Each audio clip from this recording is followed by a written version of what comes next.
No other 7th generation game left a greater impact than Grand Theft Auto 4. Sitting as the 3rd highest rated game on Metacritic with a 98, and with the fanbase still loving, modding, and playing the game, it's hard to not have high expectations for GTA 4 even in 2025, 17 years after launch. It was the first Grand Theft Auto game to feel bigger than itself, to offer a deep critique of American culture, and was the first Grand Theft Auto to feel emotionally hollow by its conclusion. It's not just the dark setting that gave the impression of realism, as everything from the physics to the graphics saw an absurd overhaul. Remember, this was the last major entry in the series, and to go from that to this is a jump in fidelity I don't think we will ever see again. Striking a balance between humorous satire and cutting criticism, few worlds have had as much to say as Liberty City. And while there might be better protagonists than Nico, there is no one else better fit for this kind of story. Starting development right after the release of San Andreas, Grand Theft Auto was by all means meant to be the next step not just in the GTA series, but in gaming. It aimed to create a dense, magical world that represented the glamour of New York City and acted as a backdrop for Rockstar's cultural and political satire. In the years since, we've seen plenty of people comparing this game to its successor, Grand Theft Auto 5, and some of them hold the opinion that 4 is better. So I want to take a look at the game and see if it still holds up,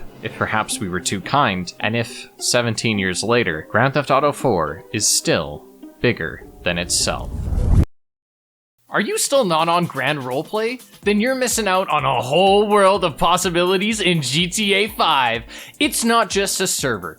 It's places where you can become anything you want. A businessman, a policeman, a trucker, or even a gangster. You'll be waiting for a lot of server activities in which you can become the main character. Unique quests, monthly updates, your own cars. Do you want to feel like a real boss or find a bunch of friends and have fun with them? And what about the money? Because it's all about the money, Spider-Man. Here, you can make money on anything. Absolutely anything. Want to break into the world of GTA 5 RP but don't know where to start? Follow the link in the description and in 1 minute, you can start the game and get a lot of bonuses too.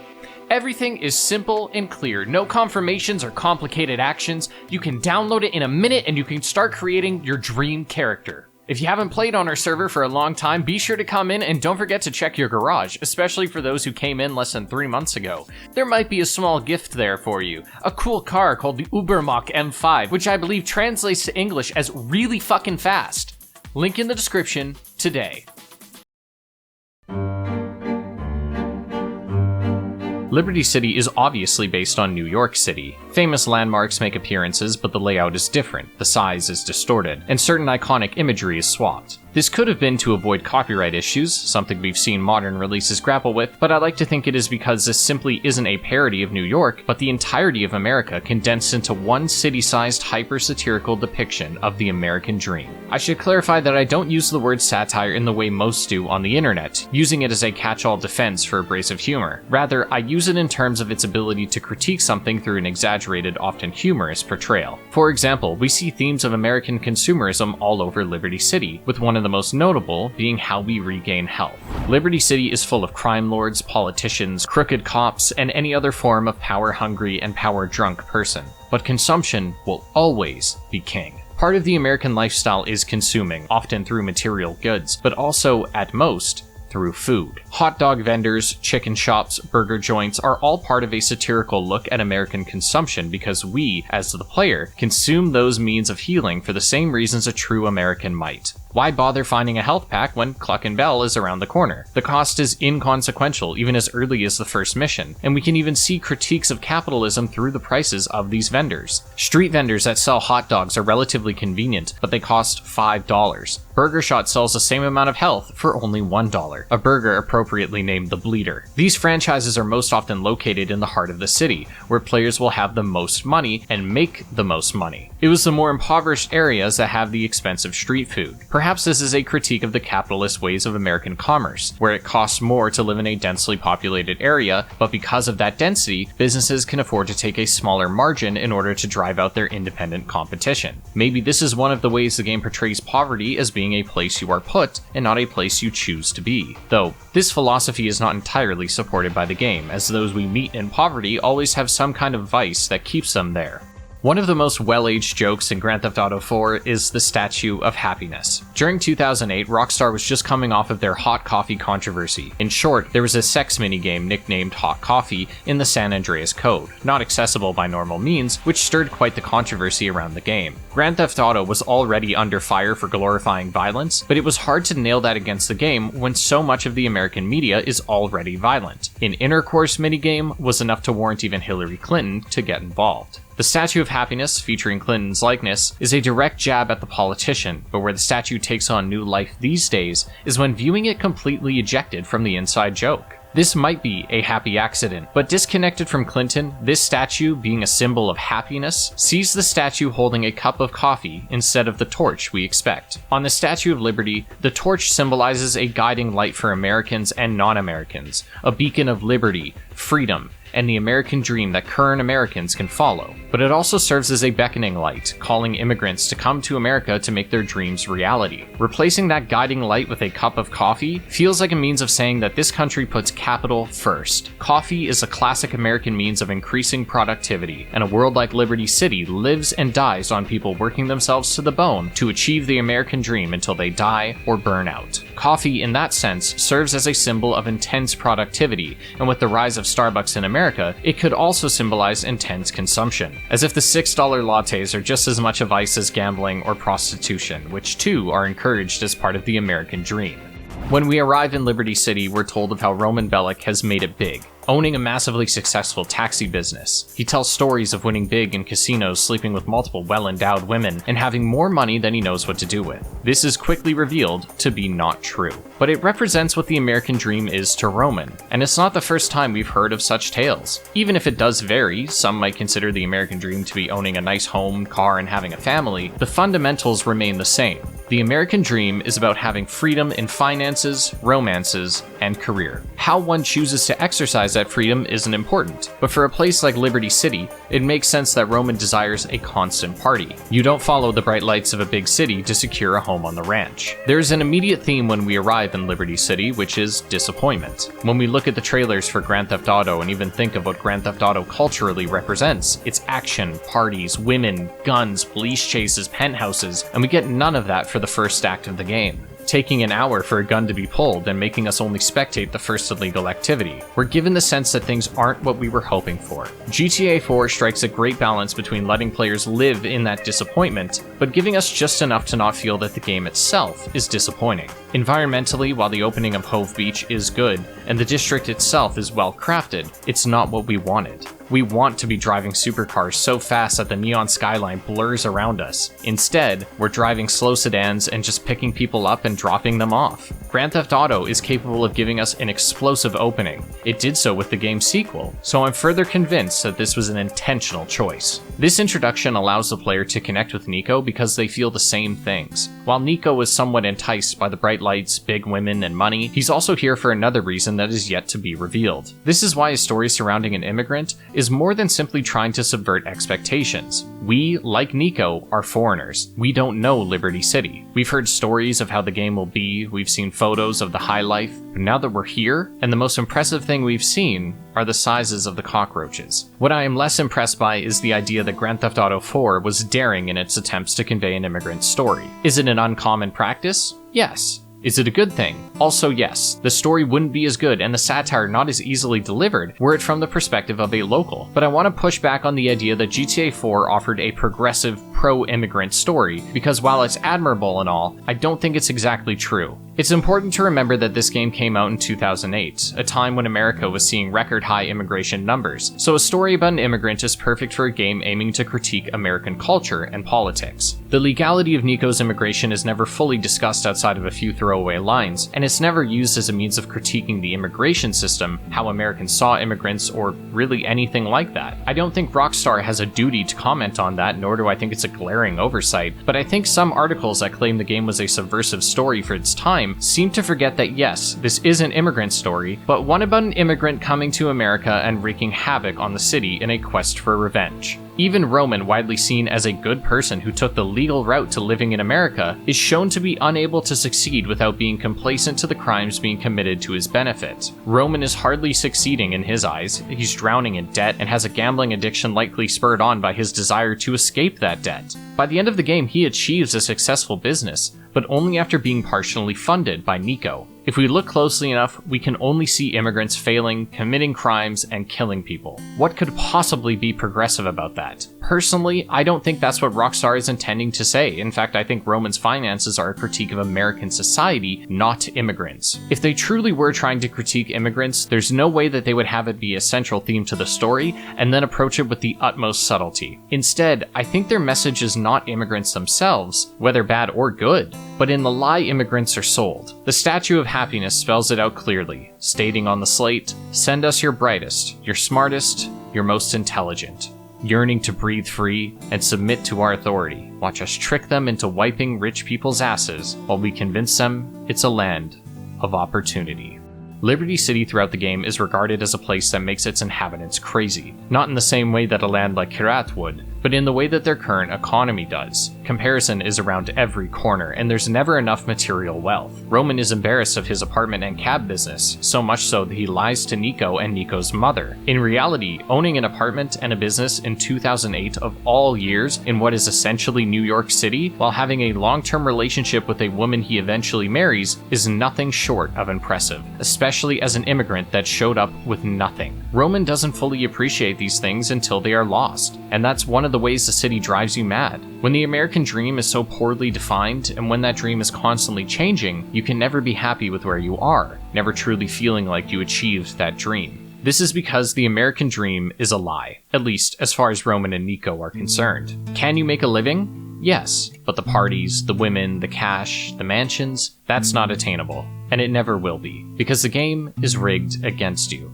Roman could only afford to buy a place near Hove Beach. Crime rates here are higher, the food is more expensive, and if you want to even visit a place that is cheaper, ignoring the gas prices, you'd have to pay a toll at the bridge. You don't need to pay a toll to go from downtown to the suburbs. Does that make travel impossible? No, it's only $5, but $5 can be a lot. This is the situation that Roman finds himself in. He's plateaued. He can't ascend higher economically, at least not without connections, or a shady investor like Nico. These are the rules of the game that Roman plays, and since he's by no means a killer, it's the only game he can play. Nico gets the opportunity to play a different game, one where the rules aren't so stacked against him, but one that is equally taxing on him. I believe that Dimitri, one of the earliest characters you meet, delivers, in one line, the greatest pitch for a life of crime. He says, "You know, if there's one thing I've learned, it's that we must obey the rules of the game.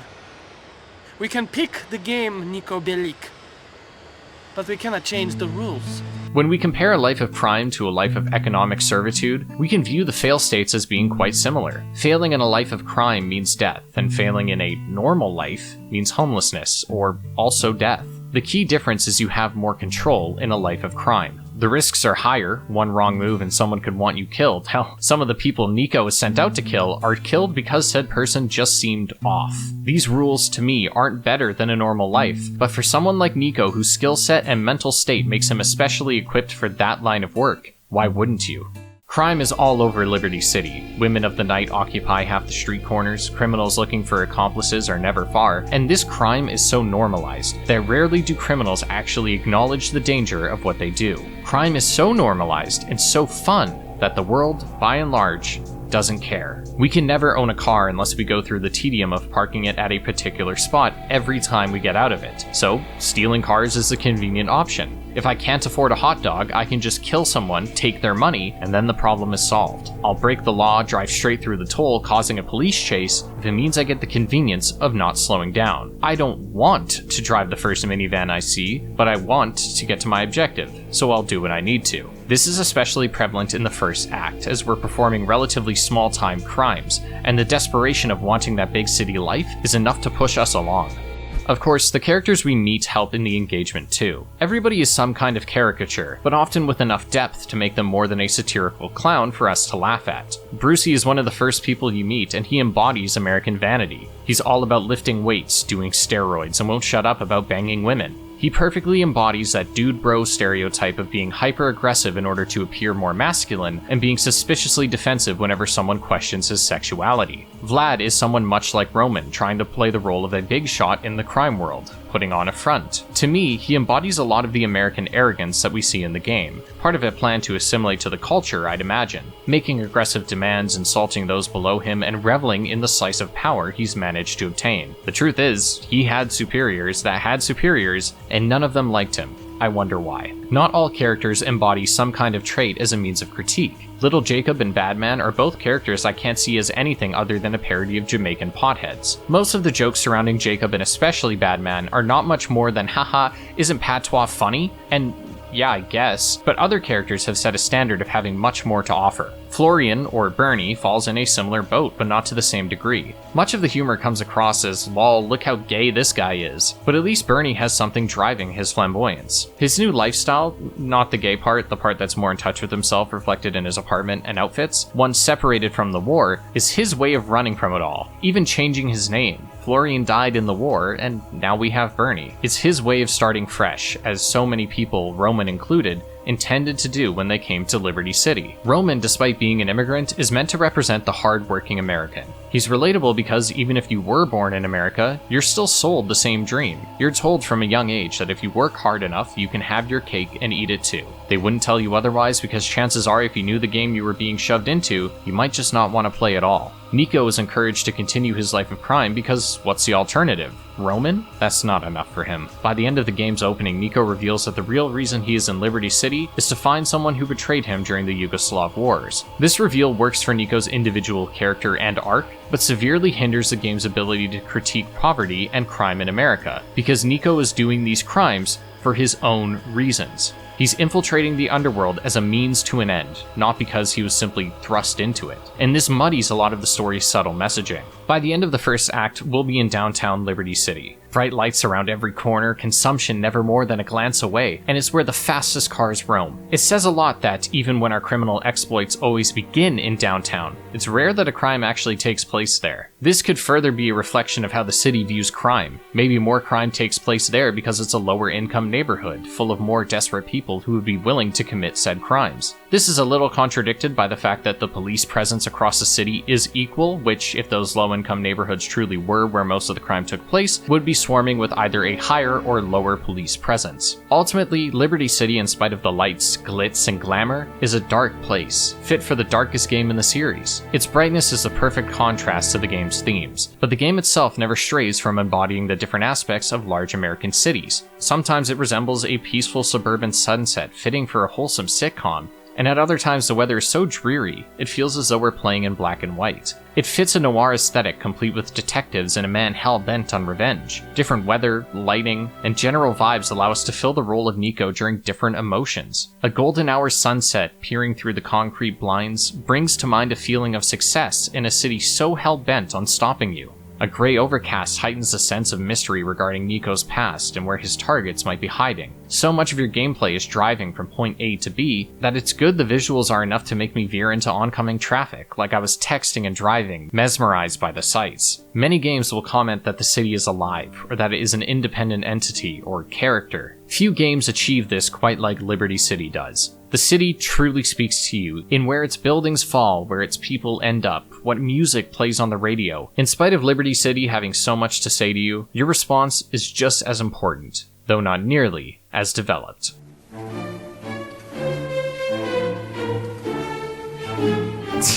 Sorry, you lost. Grand Theft Auto 4, from the visual, audible, and emotional standpoint, has aged better than most of the games from the following decade, but its gameplay is not one of those facets. Let's see where it holds up. Here, here, and here. It's hard to not completely forget that this game came out in 2008, but in case you need a reminder, we can look here. Oh, that's not very good. Grand Theft Auto 4 had a complicated release on PC because for as much as the game does look good, it looks worse than on consoles. The obvious trade-off is playing the game at higher frame rates and resolutions, but it doesn't mean that when it comes to lighting, reflections, and even certain models, the game looks significantly worse. Thankfully, it is painless to install a mod that restores the console visuals, but then we arrive at a situation where I'm praising a game for visuals it technically doesn't achieve. It's like if I were to critique Skyrim, praise the game, but the footage showcases my particular build build of the game that has over 400 gigabytes of mods and looks nearly unrecognizable. The solution is that I will praise the visuals but not the PC port. I have played the game on console, I know how it looks there, specifically at 720p, and it's still good. The PC port, however, is full of bugs, graphical errors, and generally looks much worse than the console port. The only reason my footage is captured on PC is because of the convenience on my end, and the end video on your side looks better. With that in mind, the visuals look excellent, and rarely left me feeling as though this was an old game despite it being nearly 2 decades old. I was particularly impressed with the details around the world. Every billboard has a joke, every sign has intention, and just about everything in the environment looks top-notch. Animations lag behind, not feeling old, but feeling of the time. Especially Nico's sprint animation, which feels far too rigid, and not in the sense that he's a veteran, still sprinting like he's in the army, but in that it looks like a poorly made source film animation running cycle. There's also the issue of some environments being barely visible due to being so dark, even when played vanilla, making me squint more than I'd like to. Fortunately, most of your time will be inside vehicles, which control unlike anything the series has presented ever. The driving is extremely different from previous entries, and even more so from Grand Theft Auto 5. It features a more realistic driving physics system that ditches the arcade-like locomotion of most games, leading to a system that players either love or hate. I think the biggest problem Grand Theft Auto 4 runs into with its driving is that it can be too realistic for its own good. When the game begins, most of the cars you drive will be less responsive, take corners poorly, take the length of a GTA 5 loading screen to get to 60, and will never brake in time to avoid collision. This, however, is not the fault of the game, rather it's the fault of the vehicle you're driving. A realistic game, for lack of a better phrase, will make a shitty car drive like a shitty car. Grand Theft Auto 5 allows you to drift in any vehicle no matter how slow or large. GTA 4 will let you try and have your vehicle flip. When said flip occurs, little will get you out of it, whereas other games would have some kind of safety net. This could make the driving unforgiving to some, but the intention here was to make the driving more engaging. Driving is what you do for most of the game, so giving players a proper means of skill expression and progression, aided by the variety in vehicles, means that there's always new things to try and new techniques to refine when on the road. Grand Theft Auto 4's driving is so realistic that it makes bad cars feel reasonably bad, which creates progression when we eventually get faster cars. High-end cars accelerate faster, reach higher top speeds, brake harder, and turn sharper. Now, it's not just the status symbol that makes these cars desirable, but it's the actual benefits. If a job requires us to be a getaway driver, then a sports car is best suited, and so on. The same extends to variety in gameplay. I imagine most players would approach the road in search of just a vehicle. There might be a preference, I'll always pass up a van or a truck of some kind, but otherwise, I am looking for the first car I see. And that means every time I drove, I was engaging in a car that handled differently from the others in meaningful ways. I say meaningful so sharply because plenty of open world games will have cars with different stats, but most of them are operated the exact same way. In Liberty City, a convertible requires completely different handling from a sedan. By far, the vehicle with the steepest learning curve are the motorcycles, making straightaways a dream come true, but consistent sharp turns a nightmare. When I think of how GTA 4's driving is different from its predecessors, I think of a YouTube video by White Knight, where they describe the driving as follows. Okay, imagine a tanker truck is filled with water. When the truck slams on its brakes, all the water rushes to one end, and now a lot of the weight is pressing on the front. When a car makes a sharp turn, the weight will try to propel the car in that direction instead of this direction. I just realized that I compared the entire game's handling model to a tanker truck filled with water. Yeah, I can see why some people did not like the driving in this game. I think this video sums up a lot of what makes the driving not only so unique, but so good, so I highly recommend you all check it out when you have the time. To summarize the points I specifically agreed with, the driving has more weight than other games, leading to it having a unique identity amongst the rest of the series. While its extensive realism does mean that the lame parts of driving are translated over too, the pros far outweigh the cons.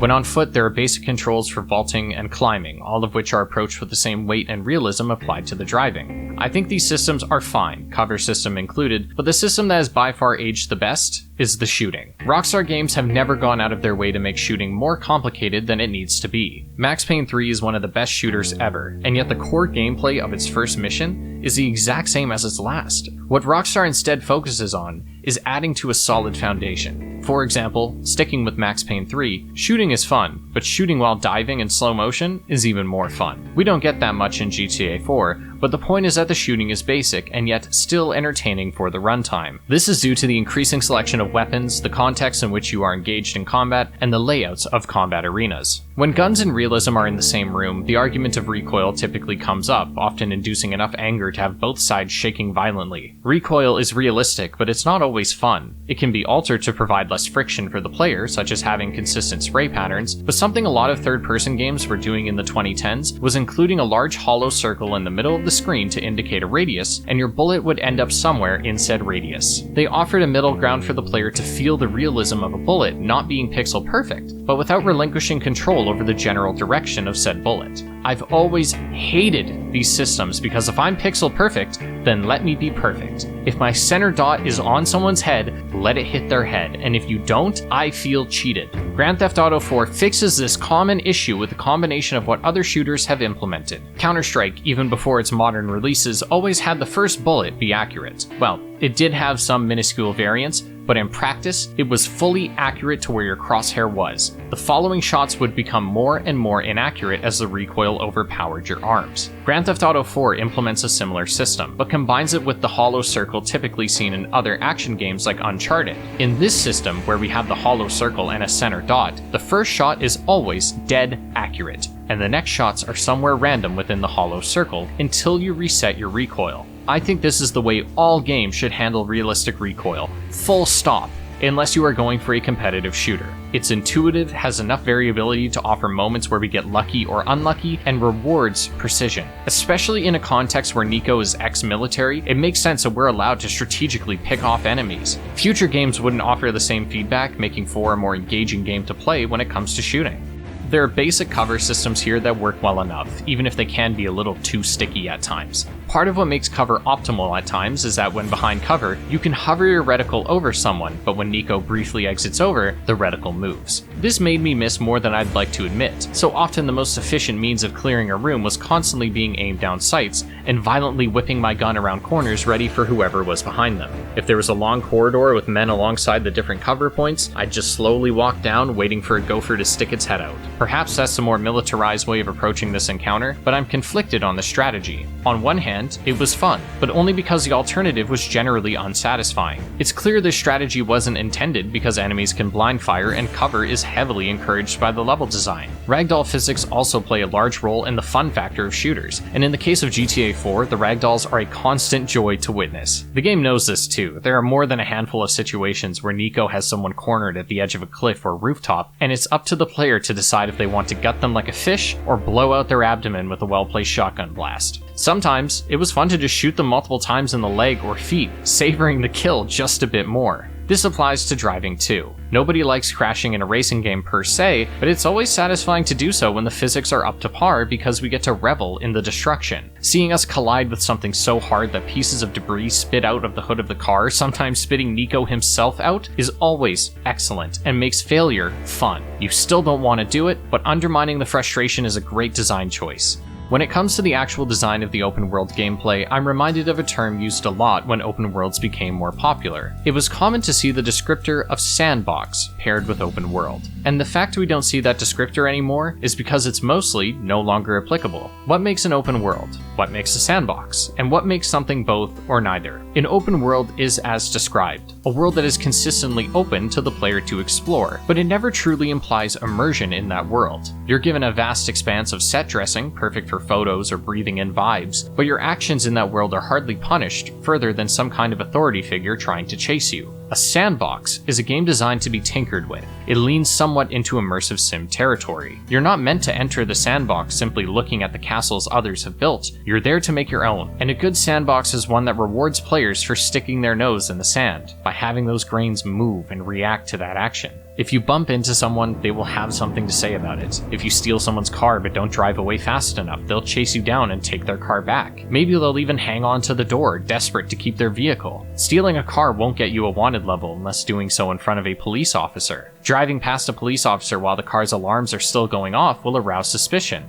Cars drive according to the lights on the road, and knowing what lane a car is in will tell you if it's turning or not, also indicated by their turn signal. However, they don't always do this, and sometimes will just cut you off. This makes driving through the world something that takes skill and quick thinking. Sure, it can be annoying when you're cut off, but it's realistic. I've never driven in New York, but I have driven in my hometown of Vancouver and in LA, and people do this. It's the peak of city driving. If you crash into a hot dog stand, you can pick up that hot dog. You can't eat it, but you can throw it. These interactions show up in some of the missions and hangouts. Characters will comment on your outfit if you haven't changed it in a while. They will comment on the state of your car, and because it goes into enough specifics, it becomes immersive.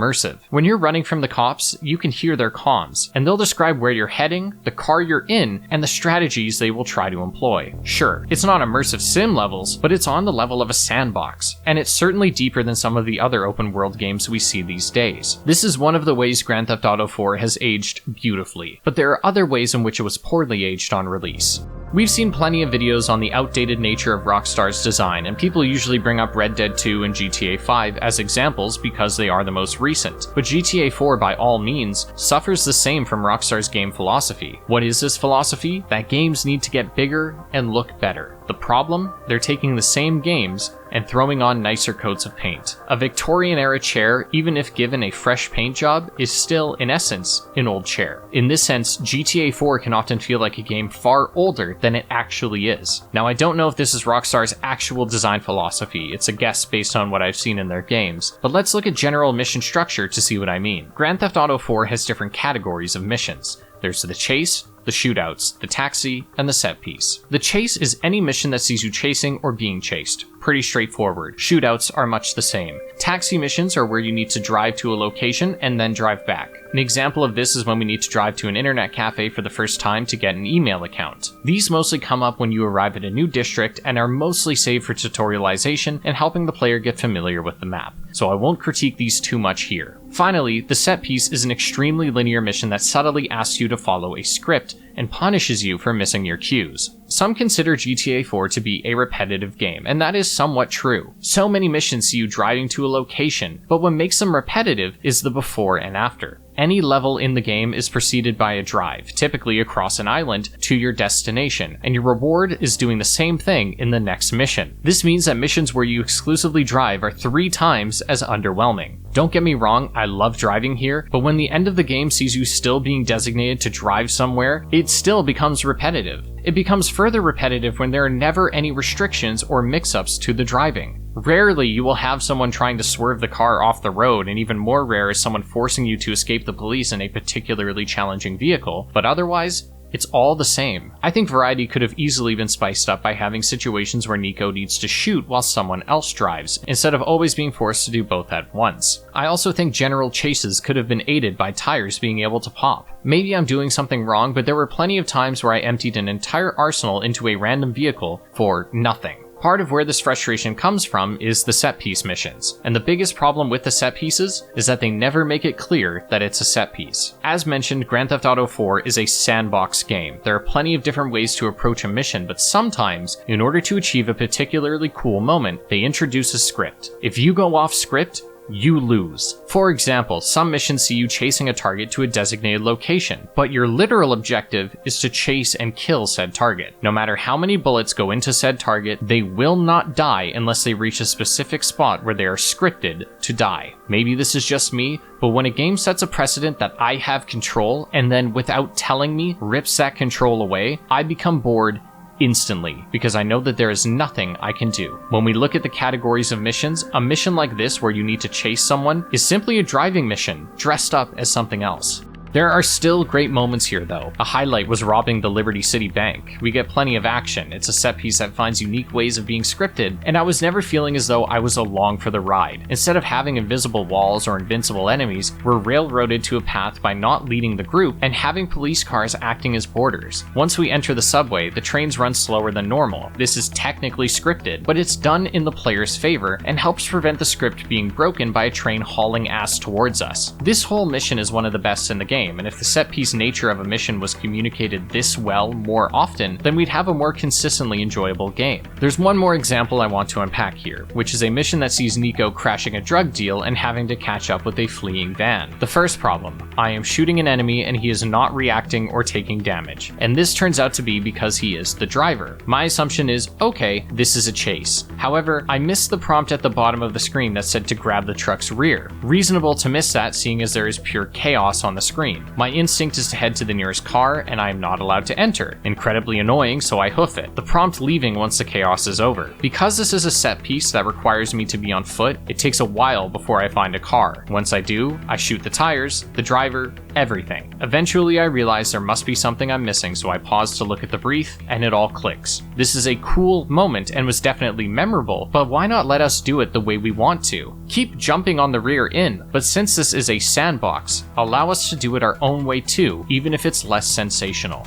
The best moments in a sandbox like this are when I get to make my own fun. When we're tasked with taking down a chopper, we're given an RPG, but I had more fun trying to shoot the pilot. Was it far more inefficient? Yes, but it was also far more fun because I stuck my hand into the sandbox and the sand reacted. When driving a truck, I was told I could use grenades to get cars off my tail. Well, I threw one and immediately crashed, meaning I blew myself up. Absolutely hilarious, but I like that instead of forcing me to try again, I was allowed to say, you know what, I'm not good enough for this, and just try something else. The side content offers some of the best of this, because it's optional from top to bottom. We can choose who we want to hang out with, when, where, and getting lost in those small moments helped make Liberty City feel like more than a backdrop for crime. Sometimes I took Michelle bowling, sometimes we played pool. Once we broke up, I started taking Kate on pool dates. I lost both times, but I got decent enough shots to not feel like a total loser. One date, I figured we could go to a bar so we could play darts, and then we got absolutely hammered. The game said maybe you should call a cab, and with my drunken confidence I said, nah, fuck it, I'll be fine, and had to outrun the cops while my car was swerving like crazy. Memorable moments don't need to be scripted in a game like this. We're never told to regain health before or during a mission, but sometimes when I'm driving someone, I'll take a pit stop to get food and feel like I'm cosplaying as a true American putting fast food first. The worst parts of the sandbox are when you die, and this is exactly what I mean when I say that Rockstar's game design is outdated, because the checkpoint system in Grand Theft Auto 4 might be one of the worst I've played in recent memory. If you die during a mission, then you are forced to go back to the very beginning. Some missions are incredibly long too, and start with you driving across the map for someone or something. Said mission might end in a shootout, and if you die during that shootout, then you're right back to the beginning. I get that we need punishment for failure, but why not cut our pay if we die? Right now, death is too punishing because instead of a slap on the wrist, it's water torture. On the bright side, most conversations have alternate lines, making that drive back a bit less painful, but these kinds of unforgiving checkpoints make me feel like I'm playing an arcade game trying to shake me down from my quarters. Ultimately, for as much as I have my gripes, the gameplay here is still fantastic and complements the story well enough.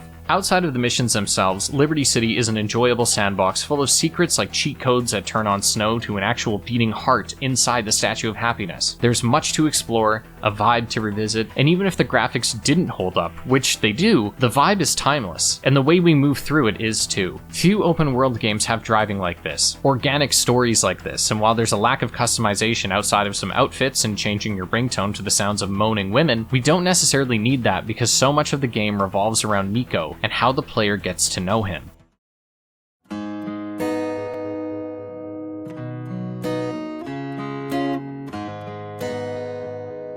People have said that Grand Theft Auto 4 is the darkest game in the series, and I think that's true, but not simply because it shows more harm, gore, or torture than other entries, but because so much of it is disappointing. Before we continue, I want to clarify that I will be saying disappointing in a narrative, intentional sense and not as criticism. For example, we are first disappointed by seeing Roman lie about the American dream he achieved. This is disappointing for Nico and the player, but it's intentionally disappointing. It's meant to be underwhelming, and that extends to other themes in the game. Sometimes Rockstar wanted us to feel unfulfilled, empty, and the fact they were able to pull this off without making the player associate the game itself with those feelings is a testament to the story's excellence. Nico's cynicism is constantly validated throughout the story, as American crime in a lot of ways isn't so different from the war. He's constantly looking over his shoulder jailer, forced to do things and kill people he doesn't want to, and his loved ones are always in danger. As the game progresses, however, Nico runs into a dilemma where as much as he wants to run from the war, it's all he knows how to do. He has a desire to truly leave a life of crime behind, but he's always drawn to it instinctually, and it's not until his American life parallels his life back home that he realizes things need to change. Niko Bellic is considered one of the best protagonists in the series, and I can't help but agree, because Rockstar found ways to show us both sides of Nico. As he gets acquainted with those around him, we too learn more about him. His past is one of the most interesting, and we see that for as much as he is a pissy asshole a lot of the time, he cares about his family more than anything else. Due to a betrayal in the war, many of Nico's family back home were slaughtered, including Roman's mother. He eventually opens up to Kate about what happened. As far as Roman knows, his mother tragically died in a house fire. The truth is, she was beaten, taken advantage of, and after the monsters had their way with her, was killed. He never told Roman because it was better that he didn't know. And the worst part is, in her case, it was just bad luck. She never deserved it, she didn't bring it on herself, it just happened. No grand scheme, larger play, just cruelty for the sake of cruelty. Nico commonly perpetuates lies for the sake of others' feelings. When emailing his mother, he tells her the same lies that Roman told him, that Roman lives in a big fancy house and has lots of money. It's best that she thinks he and Roman have left their life for a better one.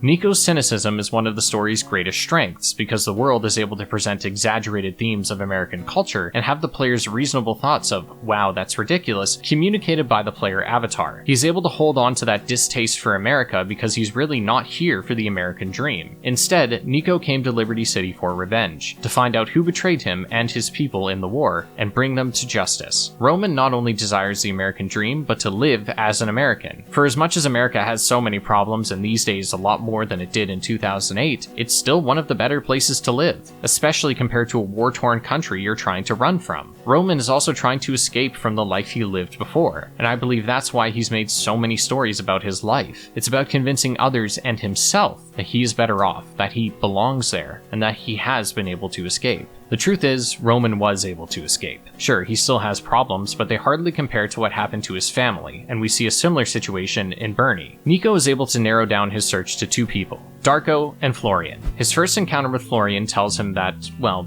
Florian is dead, and in his stead is Bernie. Florian was a closeted gay man forced to hide his true identity in the war, and saw Liberty City as a way for him to live his true life. I like the way Bernie's sexuality is handled here because it feels very authentic, at least when we look at people's reaction to his sexuality. 2008 New York was as liberal as it had ever been, but in spite of that, Bernie is still judged by people for his eccentric expression, and I think that's true to real life. I find it interesting that for all the things Rockstar intends to critique through satire, Bernie is a strange exception where, aside from a few jokes here and there, the game plays his struggle straight, pun intended. Sure, when chasing down a homophobe harassing Bernie, we're forced to drive the most emasculating vehicle, conveniently named in an adjacent manner to a homophobic slur, but while we could see Bernie's exaggerated personality as a satirization of gay men, it's also a reflection of Bernie's struggle. I believe part of Bernie's exaggeration is that he not only wants to be true to himself, but further distance himself from the lie of Florian, even if that means Bernie is partially a lie too. He rebels against the box insecure Florian put himself into. We see that his voice is a performance as he sometimes reverts back to his normal voice in anger. Bernie also completes a trifecta of ways one deals with the past. Roman runs from the location and embraces a new land and new culture. Florian runs from himself, finding a new identity. Florian's past will always haunt him, but Bernie's doesn't have to.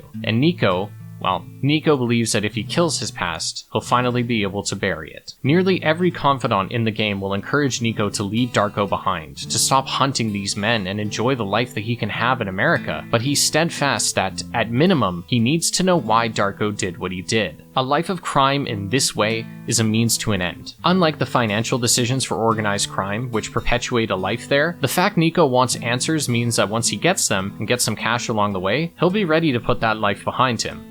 The story follows Nico as he moves up in the crime world, making friends, enemies, and experiencing different parts of crime. We start with small gigs and eventually rise to robbing banks and performing hits for the mob. The game is comfortably split into sections. There's the opening that takes us from arriving in Liberty City to being betrayed by Dimitri, then we have a lengthy second act where we hang out with the McCreary's, and the third act sees us with the mob until the finale, which begins with finding Darko. The story can be completed in different orders, so I won't bother with specific chronologies, but what matters is Nico's experiences throughout, especially this second act, as he sees different sides of crime. The first is loyalty. Loyalty is postured as one of the most important parts of organized crime, and yet there never is any. Nico is constantly having to kill people who aren't loyal, and the people he works for are all, in their own ways, paranoid. Trust is never kept nor relied on. Then there is responsibility. For as much as Nico wants to find Darko, he's also trying to provide for Roman at the same time. When Nico kills Vlad, Roman's home and business are burnt down in retaliation. Nico takes a lot of the responsibility for that, and doesn't push back when Roman explodes on him, claiming that he's ruined his life. Do you know how long it took me to get set up here? You don't, because it was easy for you. You had it all from day one. It took me months to get some cash together. Finally I bought a cab, and then another. Then I got the depot. I slept under my desk at that place for over a year. Then I got the apartment. The apartment you thought was so shitty. Well, it doesn't matter, and now it's gone, along with everything else. I said I was sorry. You have a lot to apologize for. Since you got here, I've had my computer smashed, I've been beaten up, I was kidnapped, and then shot in the stomach! My apartment got burned down, and so did my business! Things have been going so great! Just great since you showed up! So, Nico continues to fund Roman's lifestyle and allows him to live the American dream of beautiful women, a nice home, and enough money to make his gambling more of a habit and less of a crippling addiction. Nico shoulders so much responsibility that he's bursting at the seams. Look, more people want me dead than alive. I'm working for the Mafia. The police and the government agency are both on my case. I kill and steal to scrape together a living so that my cousin can fritter it away online and pay off debts. And all the while, people are trying to kill us. What is fun? He can't exactly leave either because he hasn't gotten what he came for, and there's still too many loose ends. Finally, there's the fact that once you've been in crime long enough, or in Nico's case, in the war long enough, that you don't really know how to do anything else. Not to mention that Nico doesn't have the paperwork to find a real career, or at least not until he's already entrenched in the underworld enough to make leaving very difficult. Nico says on many occasions that he doesn't want to keep doing these things, killing these people, but it's all he knows by now, and the fact is, he's good at it. Being so good at it is what largely kept Nico alive, and it's why he's been able to climb the criminal ladder so quickly. There's one more part of Nico that drives him to continue chasing after Darko, and that's an explanation. Often when we go through difficult times, it's easy to believe that if we just knew why, known how, that it would ease our pain. It's not true. Furthermore, Nico experiences firsthand that sometimes you don't want to know the truth. He knows that his mother doesn't need to know the truth of his exploits in Liberty City, and that Roman didn't need to know the fate of his mother. His first letdown in Liberty City is when arriving at Roman's apartment and he realizes he lied about everything. The next major disappointment is when finding Florian. He's built up as the answer, the thing that will give Nico closure, peace, but alas, he had nothing to do with it. He doesn't even get that closure with Darko, who is where the game, more or less, ends. Most Grand Theft Auto games follow a structure where there is a large goal ahead of you, and to some degree, you get it. And then there's an unofficial epilogue that serves to tie up loose ends. With that in mind, Grand Theft Auto 4 has one of the most disappointing endings in the series. Again, disappointing in that it left me feeling empty, not that it was bad. After working for nearly every crime family in the city, Nico is delivered Darko, the one who betrayed him and his squad all those years ago. Darko doesn't look good.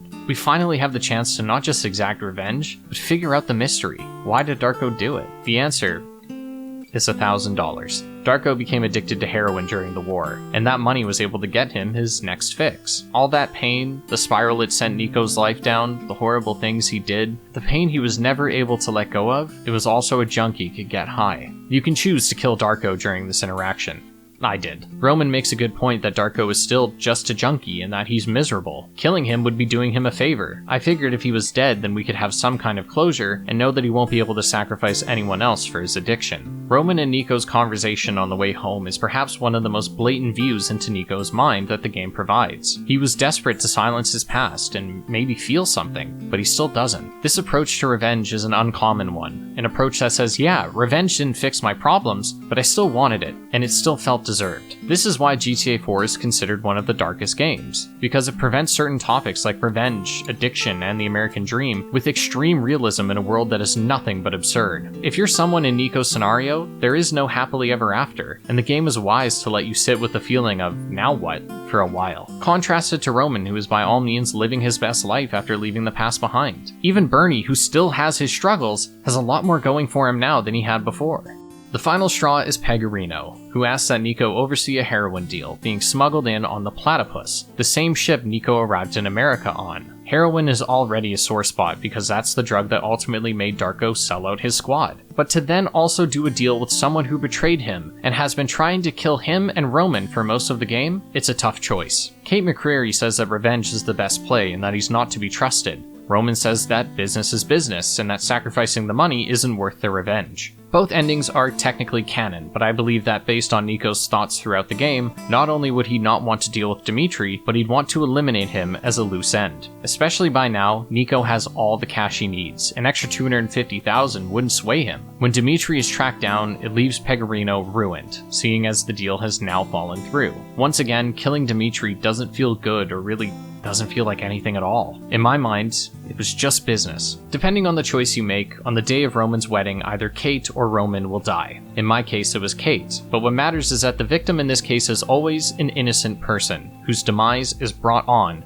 by Nico. I think it's important that this death happens after we kill Darko, because it showcases how hard it can be to leave a life of crime, and how, when you're untouchable, people will naturally look to those around you who are. I think what makes this mission so cutting is that, again, we seem to have defeated the antagonist, whether it be Darko or Dimitri, and Pegorino is ruined. Everything about this wedding is postured as a victory lap, a congratulatory mission where the whole cast gets to have a happy ending. Nico and Kate will talk about potentially exiting a life of crime so that they can pursue a relationship together, and there's a hopeful view of the future. The wedding even takes place at the same church where the McCreary's funeral was shot up. Surely lightning wouldn't strike twice.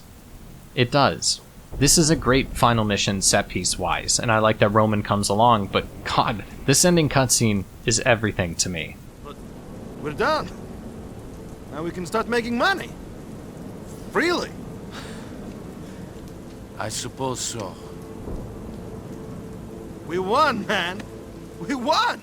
The fact this is followed by an achievement, simply saying you won, hurts. This isn't winning. Sure, you've tied all the loose ends, you've enacted revenge, and you have enough money to not worry about finances for a while, but at what cost? He put his cousin through hell, he murdered more people than he can count, and when he found someone who painted a picture of the future so bright he finally felt like leaving the past behind, she was taken from him. Sure, he has Roman and some new connections, but almost all of them are in the criminal world, which means that a life disconnected from crime could seem even farther away. Disappointment is the largest theme in GTA 4, but it's satisfying because it's a sharp, realistic disappointment. People like Nico don't get happy endings. In fact, his ending is the worst because it's only the innocent that are punished. If Nico was the one to get shot, it wouldn't be surprising. He had it coming from his first few hours in Liberty City. Kate McCreary rarely hung out with anyone involved in crime for her own safety, but made an exception for Nico, and look where she ended up. The worst part is that it's always a simple answer. There's rarely a tragedy in this game that isn't caused by some kind of minor motivator. Massive betrayal, heroin,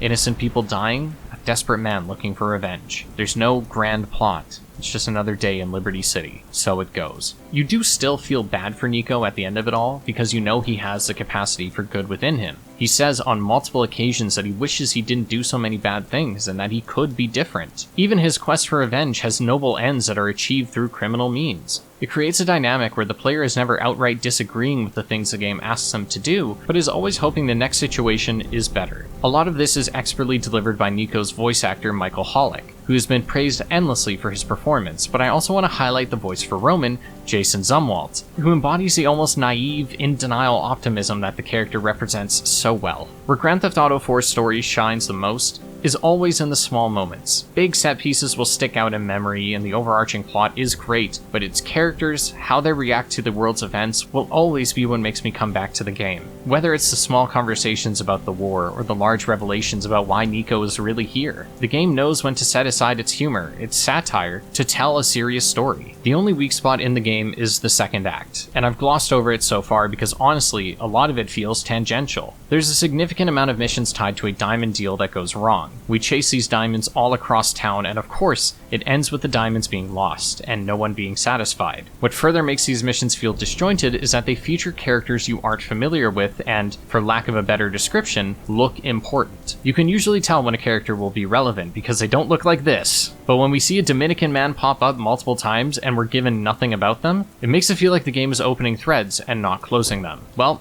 these threads do get wrapped up in 2 expansions released in 2009. The first was The Lost and the Damned, and the second was The Ballad of Gay Tony.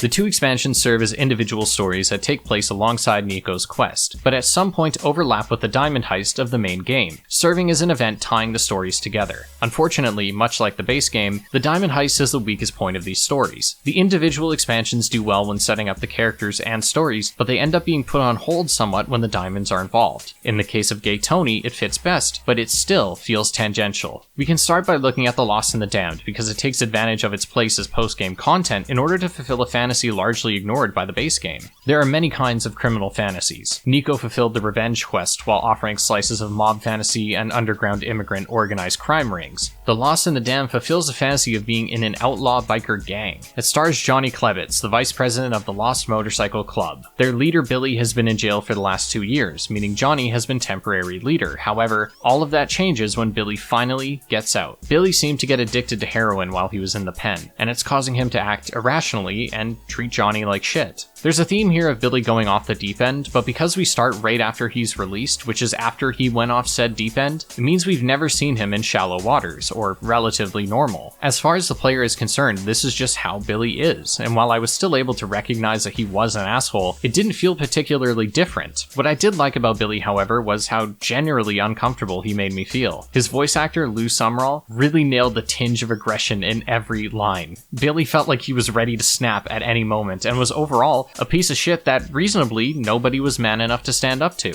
This is a minor issue I have with a lot of the characters in The Lost and Damned. With the minor exception of Johnny, most people here seem like assholes or generally undeserving of success. They're constantly hurling insults at each other, referring to sex as getting whole, and are on drugs all the time. These guys are bums. With Nico, we at least had someone who wanted to be good, but Johnny seems pretty content with the biker life. Once again, we see heroin play a role in destroying relationships, not just with Billy, but with Ashley as well, who is a love interest that's constantly fighting and losing her own addiction to the substance. I think the portrayal of addiction here is well done, and certainly one of the more realistic interpretations. The Lost and Damned doesn't have the same kind of humor as the base game. We get some jokes regarding an annoying member that no one likes, but less satire than the base game, in order to make the game more gritty. And that grit is present everywhere. We have a filter that makes the colors a bit darker and more washed out, and a grain effect that I had to turn off. I am all for experiencing the game as intended, but this grain effect looked so bad that I couldn't help but turn it off. It was that distracting. Otherwise, the game presents the gritty nature of a motorcycle club and supports it with the gameplay. A biker of Johnny's caliber knows the roads, knows the whole city like the back of his hand. So as a player who just spent 50 hours combing through the base game, I fell into that role with extreme ease. I use waypoints way less in the story because I began to learn the roads well enough. This aids the biker fantasy just as much as riding with your crew does.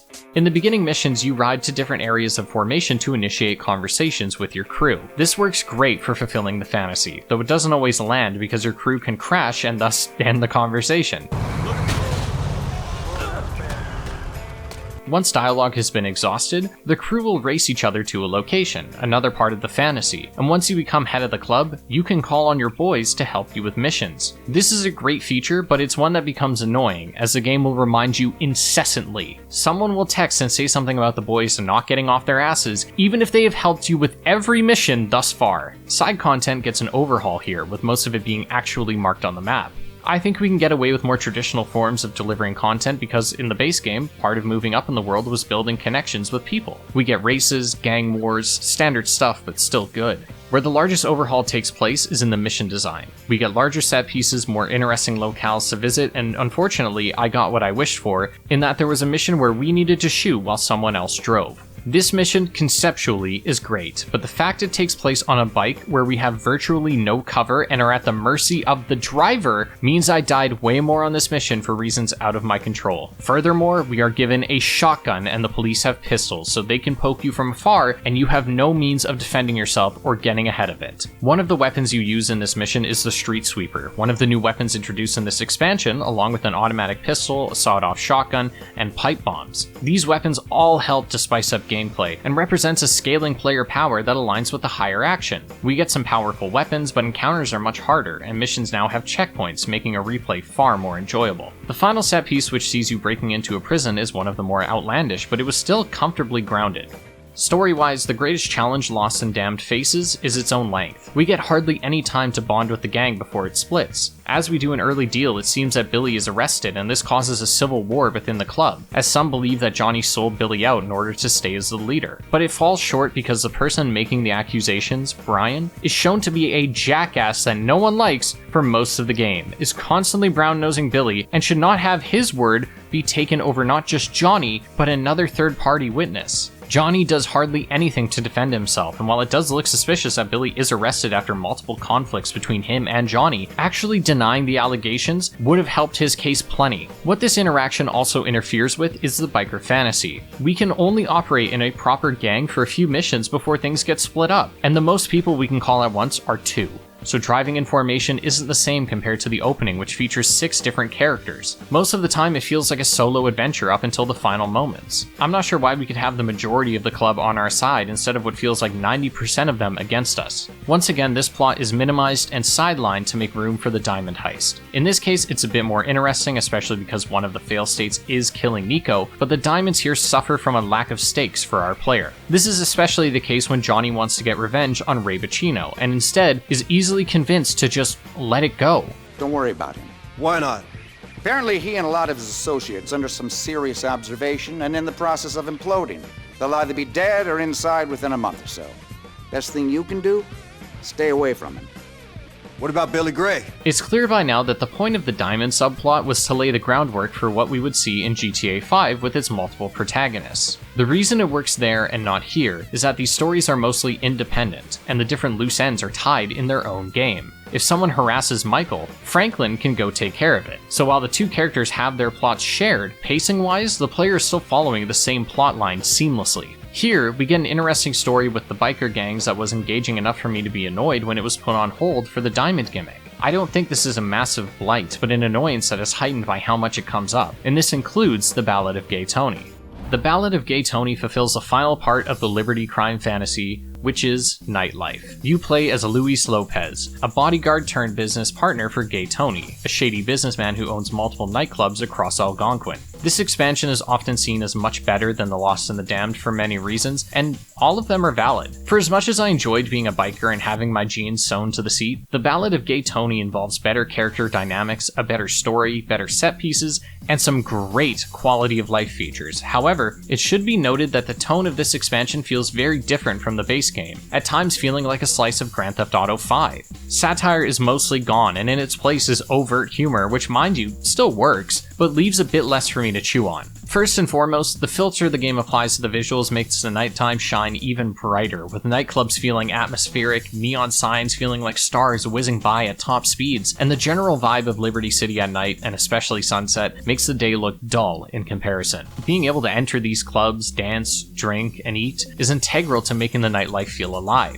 instead of just looking alive. Generally, you're living the high life here, driving fast cars, using crazy weapons, and working for crazy people. Gay Tony is in a bind during this expansion because he's landed himself into increasing amounts of debt, and due to the stress it's causing him, he's turned to drug use. We do a lot of work cleaning up after Tony and generally regulating him, but I like that a lot of the missions here made sense for the character to do. We work with different people to clear debts, make money, and one of Tony's money-making schemes is buying the diamonds. This makes the Ballad of Gay Tony the only DLC where the diamonds are actually relevant. Tony, and thus Luis, have an actual stake in the deal.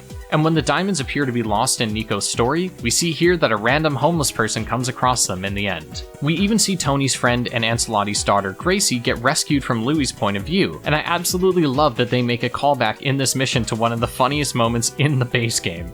You're a fucking joke! You and that old queen are gonna be done here. Along with helping Tony, we get to see more of who Luis is, and for as much as he isn't a good person, he has enough self-awareness to at least be likable in spite of it, and it allows us to sympathize with his home life. He still looks after his mother despite her incessant badgering. She always compares Luis to his siblings who have all had successful careers, but the difference is, once they got that success, they stopped coming around. Luis still does show up, and is always giving her money, often mid-scolding. Another problem that we get when returning home is that we see Luis's friends, who are bothered by how much Luis has changed, but again, we never knew Luis before the DLC, so we have nothing to go on. We know that he used to work the streets with these guys, got caught, started working with Tony, and that's about it. For as much as the stories here are good, both expansions felt like they could have been heavily improved with more length, which is something I rarely say. Fortunately, every mission here has something good to offer, but it does lose the grounded nature of the base game. This is another way that the Ballad of Gay Tony feels like a true predecessor to GTA 5. Every mission has some kind of set piece, the new weapons lean into absurd territory, like a shotgun that shoots explosive slugs at an insane range, piloting solid gold helicopters, jumping out of blown up planes, sending someone off a skyscraper. In these moments, it almost feels slapstick with how often the camera follows the body as it falls, or waits for it to slam into a cab. I don't think this tonal change is a bad thing, especially when, as far as the player is concerned, they've spent more than enough time building up to this absurdity, but in a vacuum it could certainly be off-putting for some. It was definitely the most amount of fun I had in Liberty City, and it was a very nice victory lap considering how depressing our time with Nico was. Quality of life improvements continue here too. We have a proper evaluation of each mission fit with extra objectives, and the ability to replay those missions. Checkpoints are much better, and that's especially helpful given that this is by far the most difficult gameplay GTA 4 has to offer. Side content consists of base jumping, working the clubs, and drug trades to go along with the races and gang wars introduced in The Lost and Damned, and once again, that content is marked on the map. But I wish it wasn't in Gay Tony because the base jumps clutter the map a bit, reminiscent of modern open world syndrome. As far as ending our time in Liberty City, however, this is a great victory lap, full of fun characters, insane set pieces, and a glimpse into the future.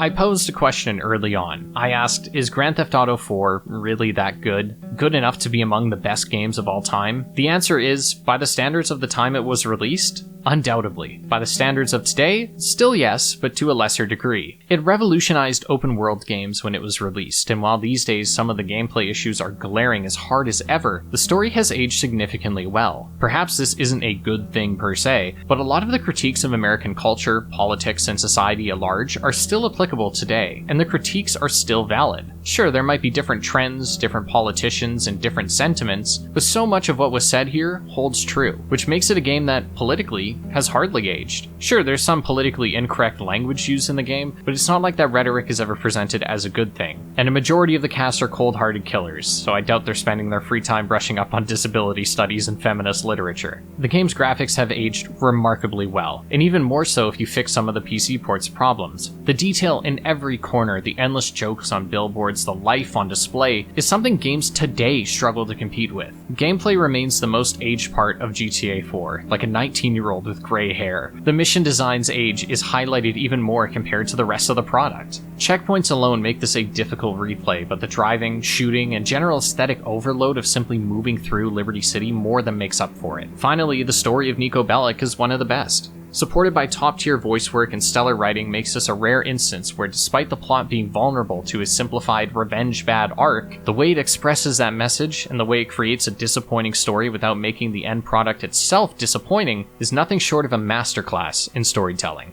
If Grand Theft Auto 4 taught me anything, it was that in the real world, you don't often get a happy ending. Grand Theft Auto 4 is considered the darkest entry in the series, and yet, it's also the most realistic. It showcases the boring reality of chasing revenge in order to fill an emptiness within you. It showcases the damage that insecurity, guilt, and self-hatred does to you and those around you, but it also showcases a path forward. You don't have to kill your demons. You can just leave them behind. If you don't, then they maintain control over you. There's a happier life out there, and you won't arrive on a boat or by following a trail of karmic retribution. You'll get there by simply looking forward, and focusing on who you want to be and the life you want to live, not the life you want to get away from.